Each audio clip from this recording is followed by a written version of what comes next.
Assalamualaikum warahmatullahi wabarakatuh. Baik, pada sore yang cerah ini, saya akan melanjutkan sharing ya mengenai rekayasa perangkat lunak, yaitu software process improvement. Jadi ini kalau dari bukunya Pressman, ini adalah advance topic ya untuk materi software engineering atau rekayasa perangkat lunak. Baik, pendahuluannya seperti ini ya. Jadi apa itu software process improvement? Itu kalau kita artikan berarti ketika kita membangun perangkat lunak ya, kita tahu ada software proses ya. Ada yang namanya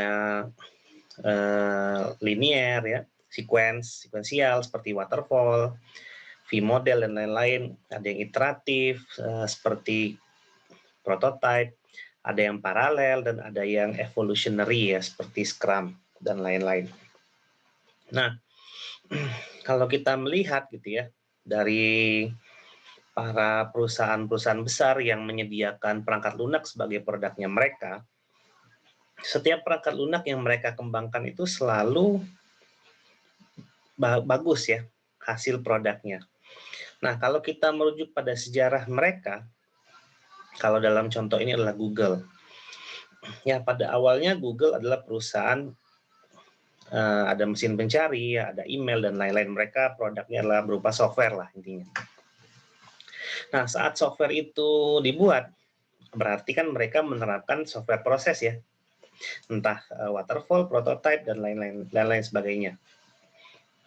Nah, ketika perangkat lunak itu dikembangkan, terjadi suatu proses evolusi ya terhadap perangkat lunaknya, entah itu penambahan fitur dan lain-lain.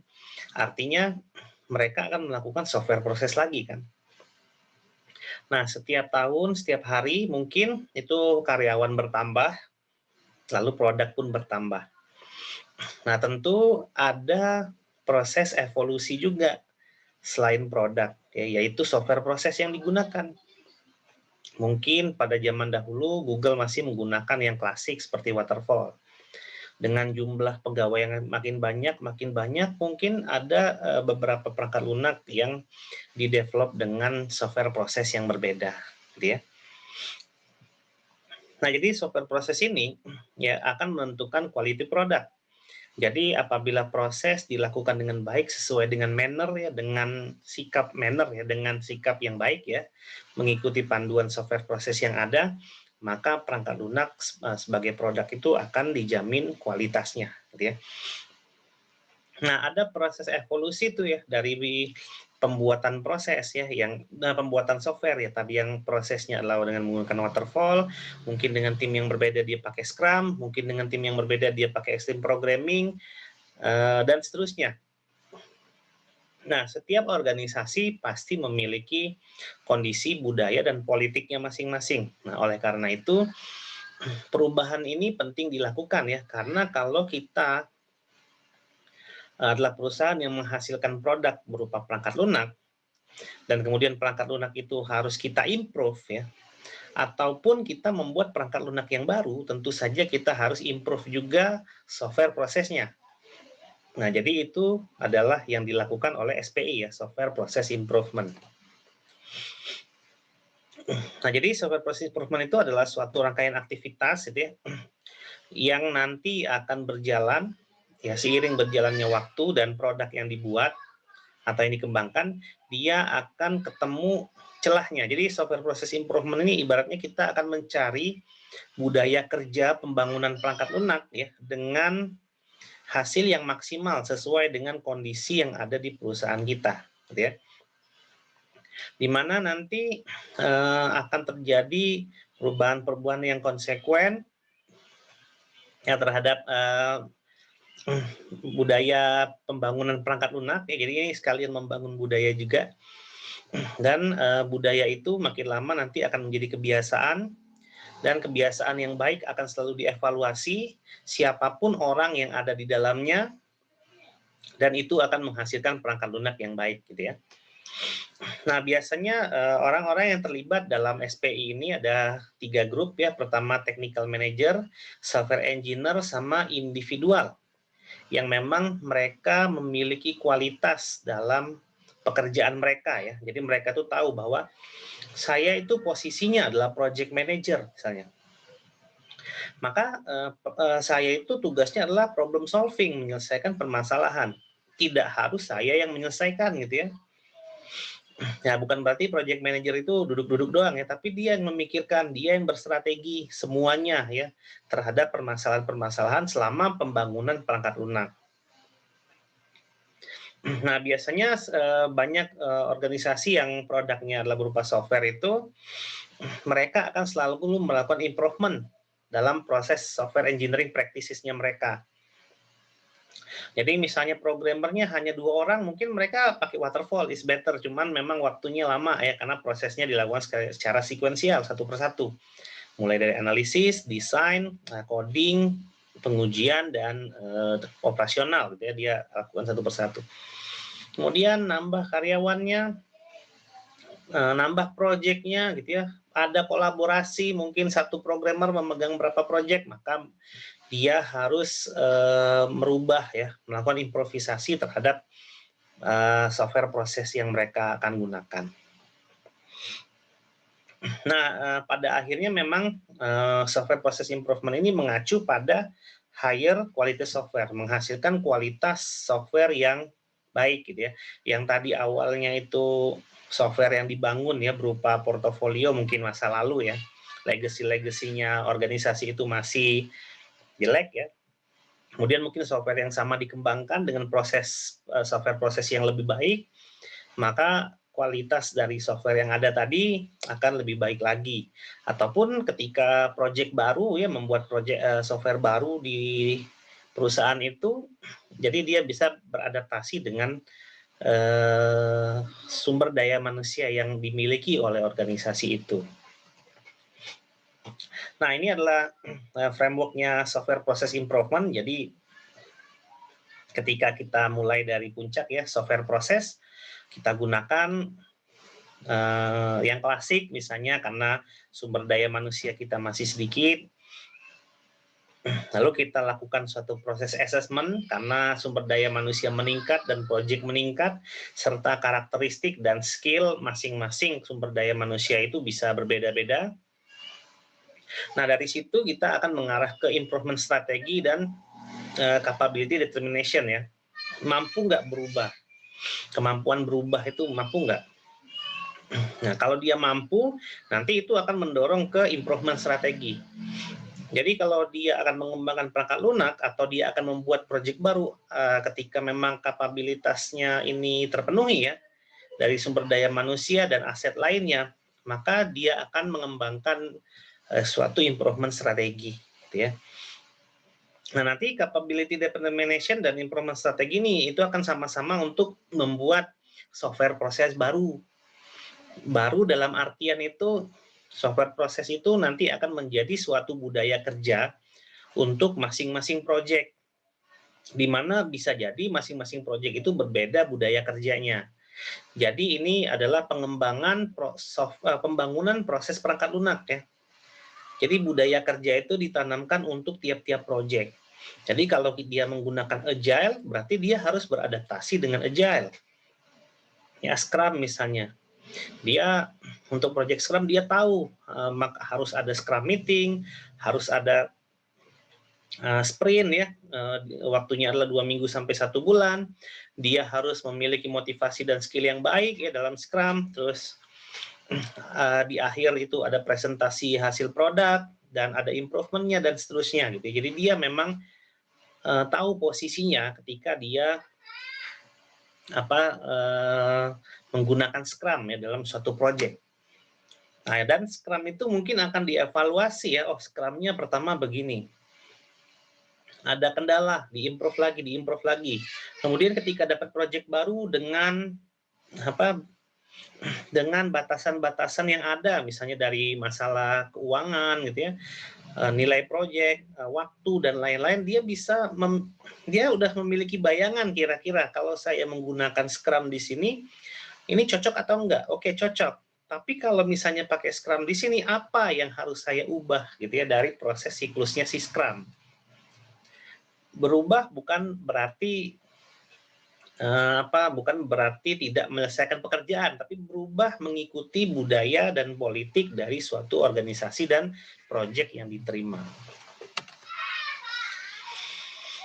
Nah, jadi SPI itu akan menimbulkan suatu proses maturity ya bagi organisasi dilihat dari sisi software prosesnya. Jadi di sini kita bisa menggunakan beberapa framework ya dalam suatu maturity model, bisa menggunakan CMII, Spike atau Click IT atau Bootstrap gitu ya untuk framework yang kita bisa pilih nih ya untuk meningkatkan budaya organisasi kita agar agar budaya organisasi itu dalam produk software ya itu semakin lama semakin baik, di mana memang target akhirnya adalah menghasilkan perangkat lunak yang berkualitas tinggi.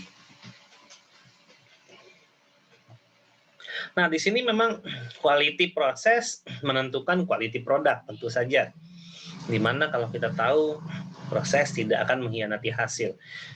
Jadi perangkat lunak yang dibuat dengan rencana yang matang gitu ya, dengan tim yang bagus, dengan strategi yang bagus itu pasti lebih bagus daripada perangkat lunak yang dibuat dalam semalam atau dalam istilahnya sangkuriang project gitu ya. Jadi perangkat lunaknya besar tapi sehari harus jadi gitu ya. Nah, itu pasti kan jauh lebih baik perangkat lunak yang memang terperinci ya secara plan ya, secara sumber daya dan seterusnya. Nah, dalam masalah maturity model ya, kalau kita ibaratkan suatu organisasi dia punya tingkat kedewasaan ya. Jadi kalau maturity model itu biasanya ada 5 tingkat ya sampai tingkat yang paling mature yang kelima. Nah, tapi ini ada yang sebaliknya ya, immaturity gitu ya. Jadi kalau dalam suatu software proses improvement itu ada 4 level immaturity. Ya, dari level 0 sampai level 3. Level 0 itu immaturity-nya udah lumayan, tapi level 3 itu udah hancur banget, artinya sangat tidak mature. Ya, kita lihat level 0 itu negligent. Jadi memang sebenarnya level 0 ini sangat tidak disarankan juga sih. Kalau kita lihat dalam teksnya ya, level 0 itu menunjukkan ada kesalahan dalam menerapkan suatu proses development. Jadi hanya memandang software development itu dari persepsi teknik, masalah teknis. Padahal kan sebenarnya development proses itu tidak hanya masalah teknis ya, bukan hanya masalah programmernya nggak bisa coding, bukan ya, tapi ada masalah manajemen juga. Jadi level 0 itu adalah tahapan terendah dari immaturity, gitu ya, dari ketidakdewasaan dalam software process improvement. Nah, lalu level 1 ini obstruktif ya, jadi dia ada kontraproduktif antara proses yang dilakukan. Jadi proses biasanya cuman seperti seperti syarat administrasi doang gitu ya. Kebanyakan seremonial.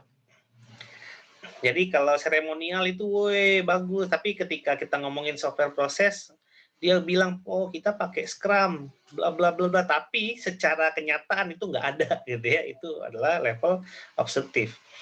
Jadi kontraproduktif antara software proses yang dipilih dengan pelaksanaan, dan biasanya ritualistik seremoni yang paling dikejar. Jadi seremonial aja gitu ya. Nah, ini di perusahaan-perusahaan besar pun level 1 ini biasanya nih masih banyak gitu ya. Lalu ada contemptuous ya. Nah, ini lebih parah lagi gitu ya. Jadi memang mereka tidak yakin ya, tidak yakin, tidak pede atau apa bahasanya, bahwa mengikuti software proses itu bisa menghasilkan perangkat lunak yang baik gitu ya. Jadi mereka ya udahlah gitu ya, pokoknya softwarenya jadi gitu ya. Entah codingnya di mana, entah programmernya cuma satu orang ngerjakan segalanya, itu mereka tidak peduli, yang penting softwarenya jadi. Lalu tidak ada proses training terhadap sumber daya manusia yang memang mungkin tidak memenuhi syarat dan lain-lain ya. Nah, yang paling parah itu di level 3 ya, di undermining. Nah, ini nggak usah diomongin lagi lah ya. Jadi memang selalu gagal dan performance-nya buruk. Ini lebih parah ya undermining. Jadi ini adalah 4 level dalam immaturity ya. Kalau dalam contohnya ini immaturity untuk software process improvement. Ya sebisa mungkin jangan level 0 juga ya. Jangan masuk ke 4 kategori ini ya, karena ini tidak bagus semua. Nah, saat kita ingin melakukan suatu software process improvement, ada 5 hal yang harus dilakukan. Yang pertama kita lakukan assessment dan gap analysis, yang kedua kita lakukan educational and training, yang ketiga selection and justification, yang keempat installation and migration, dan yang kelima evaluation. Nah, jadi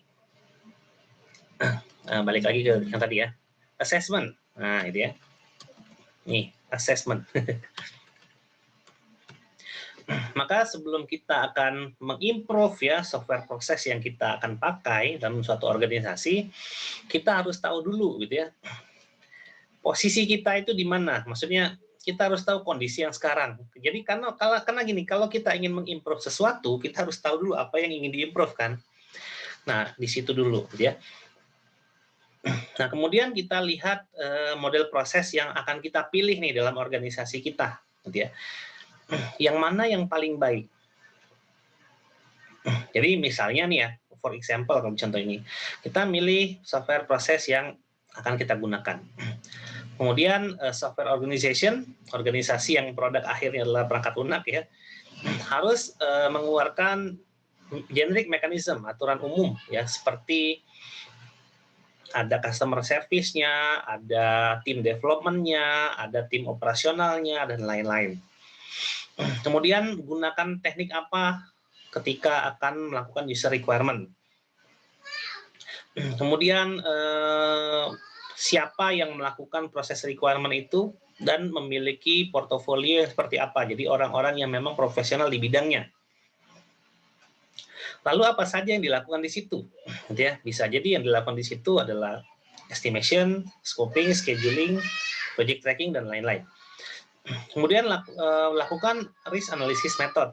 Pilih ya analisa resiko yang ingin dilakukan, ya apa saja resiko dalam proyek ini.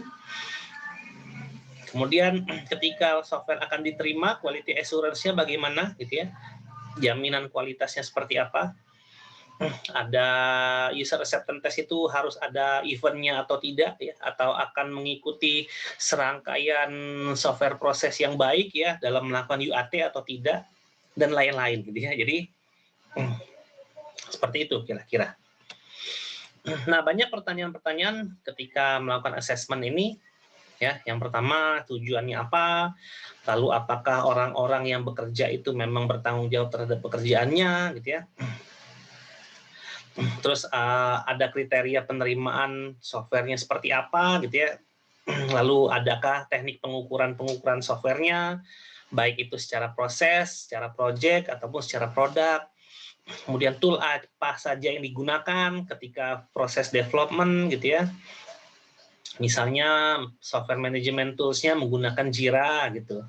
Terus komunikasinya menggunakan Slack ya daripada grup WhatsApp. Terus development environment-nya pakai apa ya, yang gratis-gratis lah, Notepad++ misalnya, enggak. Pakai apa ya, Visual VS Code ya, Visual Studio Code, dan lain-lain ya. Kemudian ketika ada masalah, ada enggak training program secara eksplisit ya. Misalnya memang suatu aplikasi dibutuhkan aplikasi mobile, namun kita tidak memiliki programmer yang spesifik mengerjakan mobile. Ada enggak pelatihan-pelatihan misalnya, yang tadinya programmer Java kita tarik dulu nih ke mobile, tapi kita berikan pelatihan eksplisit di mana dia sebelum join ke project, sebelum timeline milestone-nya masuk nih ya dalam project pembangunan perangkat lunak yang berupa mobile, dia dilatih dulu selama 2 minggu atau 3 minggu untuk belajar aplikasi mobile menggunakan bahasa pemrograman tertentu. Kemudian apakah aktivitas-aktivitas yang dilakukan ini sama gitu ya untuk tiap-tiap proyek yang dikerjakan. Nah, walaupun ini pertanyaan adalah is the objective, are the work, dan lain-lain hanya menghasilkan yes dan no saja jawabannya. Namun memang ini harus didefinisikan dengan baik ya, di mana memang pertanyaan-pertanyaan ini harus dijawab gitu ya, walaupun dia iya dan tidak. Kalau tidak gimana gitu ya. Nah, tidak lain adalah untuk melakukan suatu best practice ya dalam suatu proses pengembangan perangkat lunak. Nah, biasanya kita belajar banyak nih teori-teori tentang software proses ya dan lain-lain, banyak tuh. Ya, ada best practice-nya juga. Kalau Scrum itu best practice-nya gini, kalau Waterfall itu best practice-nya gini dan lain-lain. Nah, cuman ketika teori-teori itu nanti akan diterapkan ya di dunia nyata, di local application ya, dia bilang tuh best practice and local application it represents a gap. Jadi disitulah ada gap ya antara teori yang kita pelajari selama ini ya best practice yang kita pelajari selama ini dengan kondisi yang ada di lapangan. Nah, gitu ya. Nah, disitulah gap itu ketika ketemu. Misalnya saya menggunakan Scrum nih. Ya, Scrum itu kan identiknya dikerjakan dalam 2 minggu sampai 30 hari nih, satu kali sprint. Oh, ternyata di tempat saya nggak bisa tuh 30 hari, tapi harus 40 hari misalnya. Berarti kan ada gap itu ya antara suatu best practice-nya Scrum dengan realita gitu ya, dengan kondisi sekarang ya, baik itu kondisi organisasinya, sumber daya manusianya, kliennya, dana proyeknya dan lain-lain gitu ya. Nah, gap itulah yang nantinya akan dilakukan suatu proses improvement. Artinya kalau kita memiliki suatu teori di sini, ya usahakan secara teknisnya jangan jauh-jauh dari teori. Jadi gap-nya itu jangan terlalu besar. Di sini best practice kalau bisa itu kita tidak jauh lah gitu ya posisinya dengan suatu best practice. Nah, lalu yang kedua education and training. Ketika suatu proses improvement dilakukan, maka harus ada education-nya. Oh, kita pakai Scrum nih, butuh Scrum Master. Ya, dilatih Scrum Master-nya, disertifikatin gitu ya. Kemudian ketika kita harus mengubah suatu budaya yang tadinya hanya waterfall, itu kan budayanya nunggu ya. Setelah requirement dilakukan, programmernya desain dilakukan, programmernya baru coding. Sementara software designer atau sistem analisnya itu nganggur, misalnya diem aja gitu ya. Jadi, nah itu harus ada di edukasi tuh ya. Jadi tiap-tiap orang itu harus bertanggung jawab terhadap pekerjaan-pekerjaannya mereka. Ya, jadi mau tidak mau ya proses edukasi itu harus dilakukan karena kalau tidak budaya pekerjaan ya dalam proyek itu ya tidak akan berjalan dengan baik. Nah, ada 3 tipe pembelajaran lah ya dan training yang harus bisa dilakukan. Yang pertama adalah generic software engineering concept and method. Jadi kita bisa lakukan edukasi dan training ya terhadap generic software engineering concept and method. Itu yang generic itu adalah yang pertama requirement, lalu kedua desain, apa saja prinsip desain, apa saja yang didesain, lalu ketika kita lakukan requirement, apa saja yang dielicit, bagaimana proses requirement, ya ada plan-nya seperti apa, elicitation-nya gimana. Kalau software seperti ini, teknik elicitation mana yang kita bisa pakai, apakah wawancara tepat, apakah kuesioner itu tepat, ataukah rapat itu tepat, dan lain-lain. Yang kedua, itu adalah specific technology and tools. Kalau zaman dulu pakai Notepad++, sekarang pakai VS Code, kan ada shortcut-nya tuh. Nah, itu kita ajarkan juga. Ya, kalau dulu project management-nya nggak pakai tools, sekarang pakai Jira, misalnya communication-nya pakai Slack, itu juga bisa diajarkan. Dan yang terakhir adalah communication and quality oriented topic. Jadi komunikasi seperti apa yang bisa kita lakukan? Ada formal, ada informal. Kalau formal gimana? Kalau informal gimana? Yang dulu misalnya project itu hanya berupa perjanjian MOU atau perjanjian terucap saja oral ya. Nah, sekarang kita improve pakai kontrak ya dan lain-lain gitu ya. Jadi ada 3 hal itu yang harus dilakukan, education and training.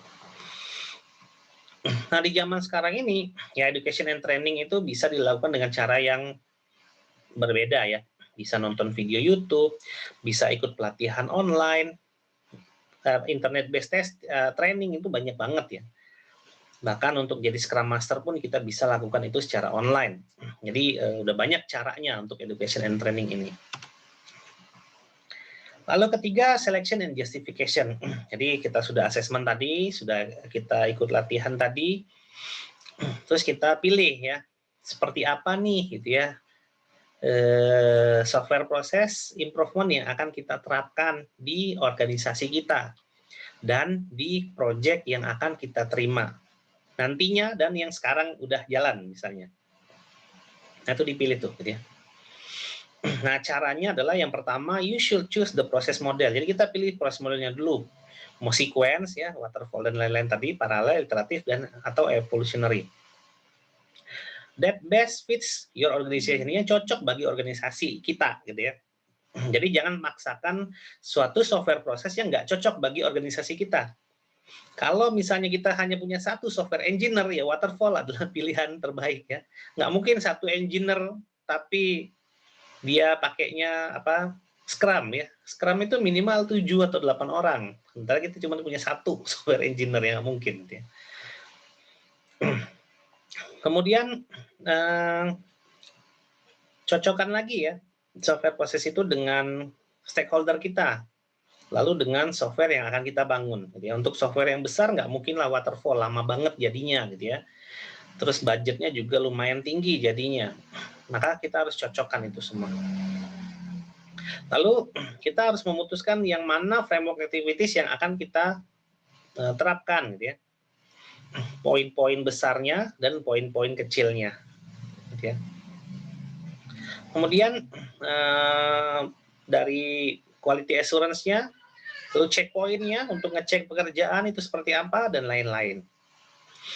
Nah, jadi selagi kita membangun perangkat lunak itu sebenarnya kita bisa melakukan suatu proses improvement. Makanya dibilang di sini proses software proses improvement itu bisa dilakukan untuk project yang akan kita terima atau yang sedang berlangsung saat ini. Karena software proses improvement itu bisa jadi terjadi di tengah-tengah project yang sedang dilakukan.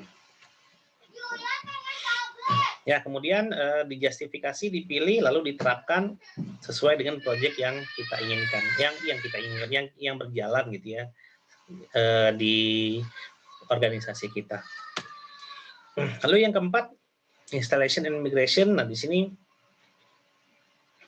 apa ya, ada perubahan-perubahan gitu ya. Ketika budayanya biasanya malas gitu ya, menjadi budaya yang produktif. Nah, di sini yang biasanya terjadi apa sih namanya, sinkronisasi dulu ya antara dulu dan sekarang.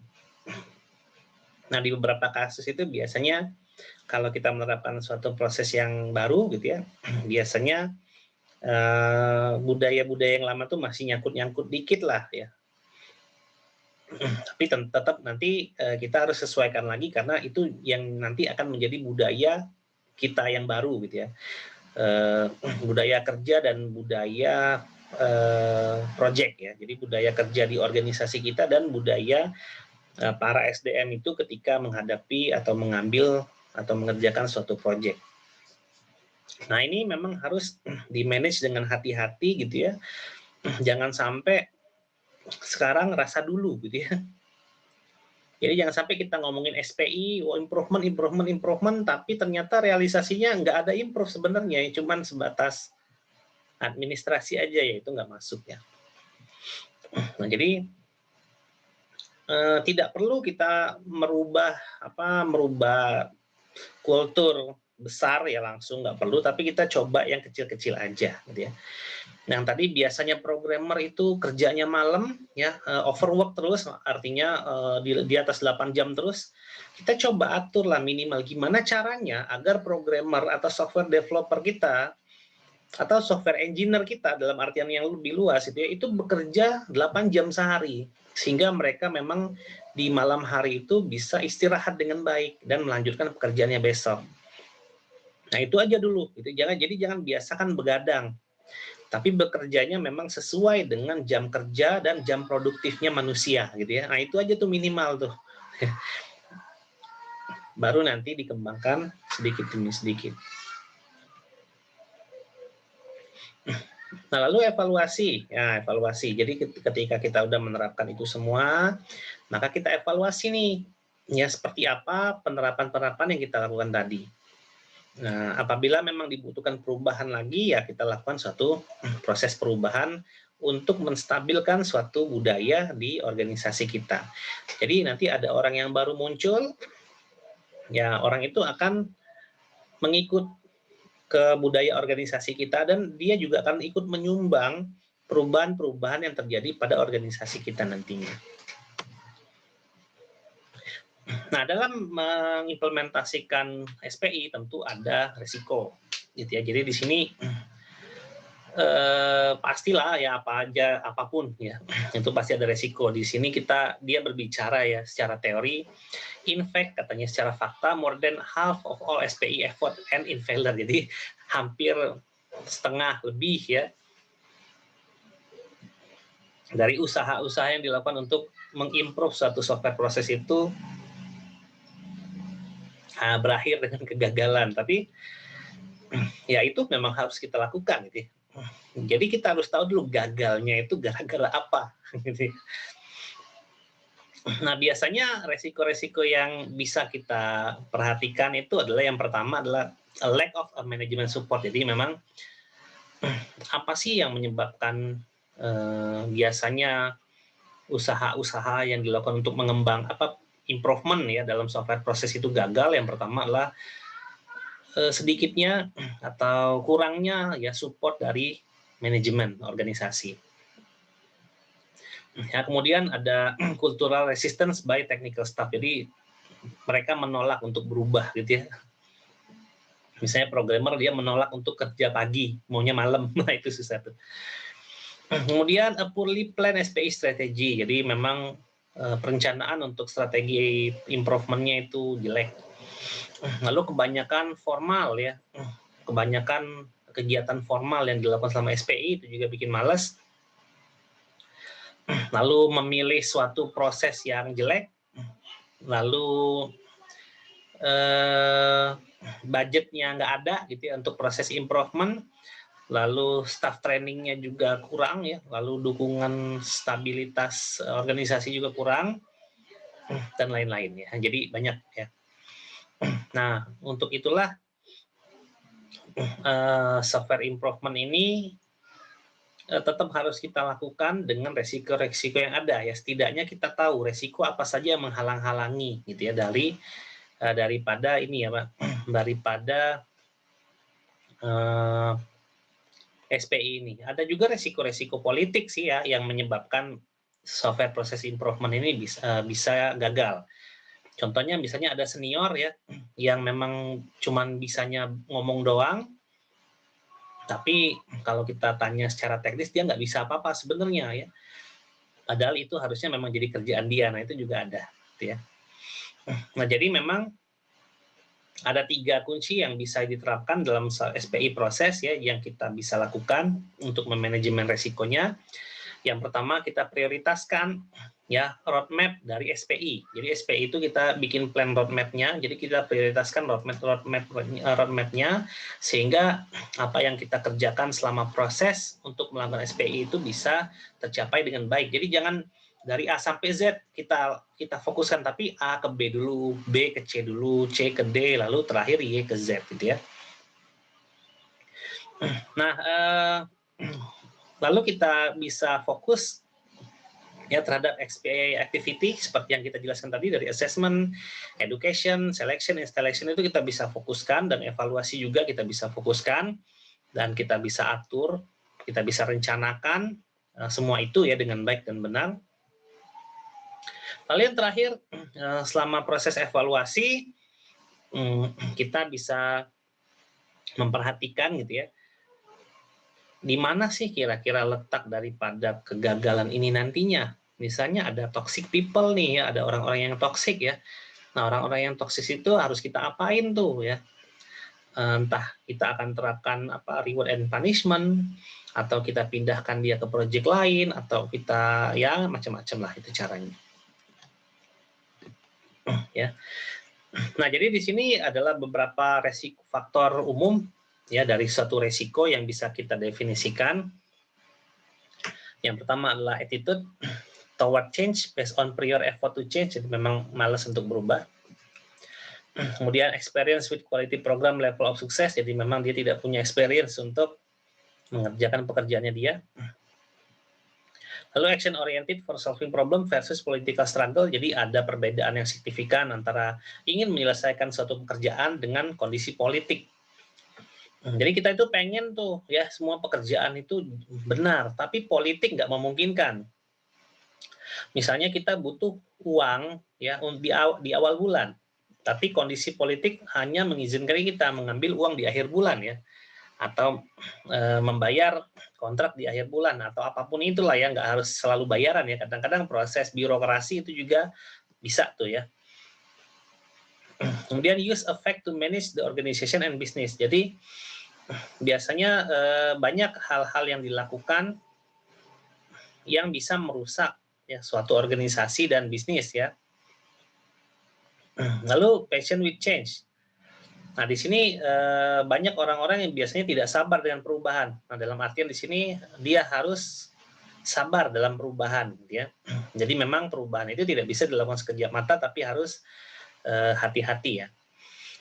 Jadi ketika nanti menjalankan organisasi dan bisnis, kita harus gunakan semua fakta yang ada. Jadi fakta yang memang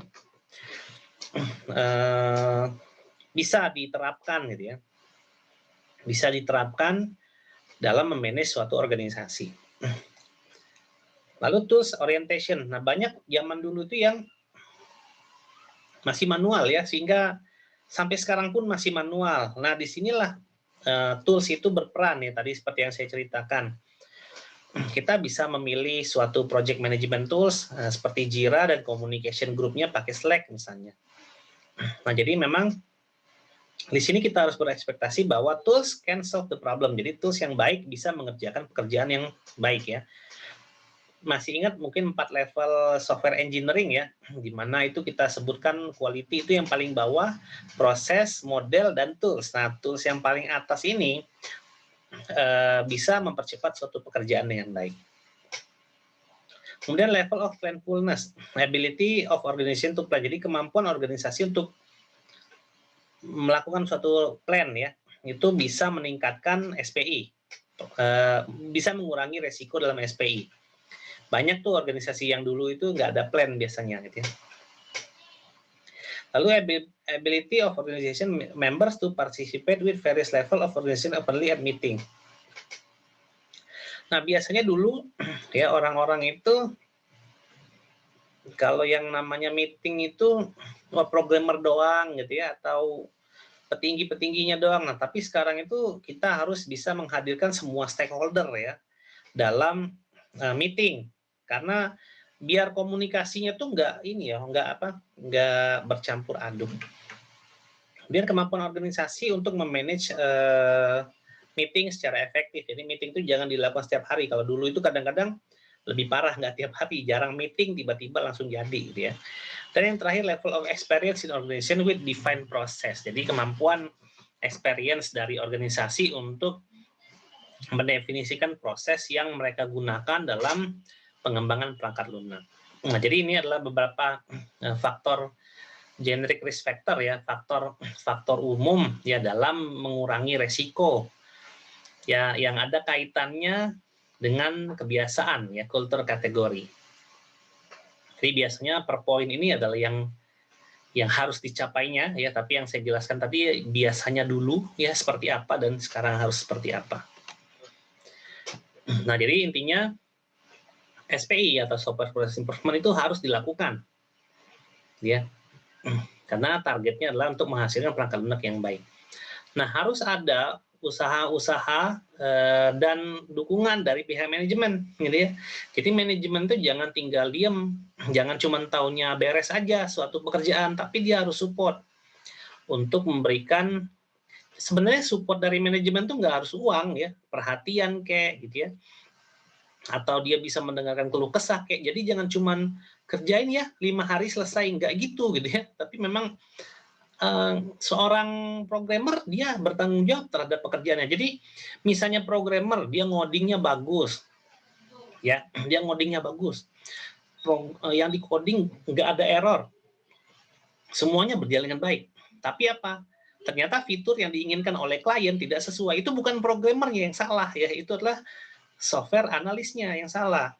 Jadi si sistem analis atau software analis tadi atau si bisnis analis tadi dia gagal menerjemahkan apa keinginan dari user ke dalam perangkat lunaknya. Misalnya perangkat lunak itu telat ya di deliver, sementara programmer dan sistem analisnya sudah bekerja dengan baik. Itu yang salah project manajernya. Jadi setiap level organisasi dalam pengembangan software itu punya perannya mereka masing-masing. Jadi tidak harus yang paling bawah itu yang salah gitu ya. Bisa jadi itu yang atas juga salah karena mereka harusnya bekerja sama, bukan yang atas itu main perintah aja ya, yang tidak ingin mengerti kondisi apa yang terjadi di bawah gitu ya. Nah, lalu yang ketiga itu gunakanlah best practice software engineering process ya. Jadi kita belajar teori-teori Scrum, teori Agile ya, ada prinsip-prinsipnya juga. Kita belajar paralel proses software proses, kita belajar sequence software proses, evolutionary gitu ya, yang tradisional, yang modern dan macam-macam itu bukan tidak ada tujuannya, tapi kita bisa pelajari untuk mengetahui suatu best practice lah ya dalam proses software engineering proses itu. Namun tetap ya kembalikan sesuaikan dengan organisasi yang ada di kita, karena bisa jadi sebagai contoh ya Scrum di perusahaan X mungkin berbeda pengimplementasiannya dengan Scrum di perusahaan Y, walaupun dia berasal dari satu best practice yang sama, karena kondisi organisasi itu sangat berpengaruh pada SPI ini. Baik, itu saja dari saya ya. Semoga bermanfaat sharing kali ini. Saya pamit. Wassalamualaikum warahmatullahi wabarakatuh.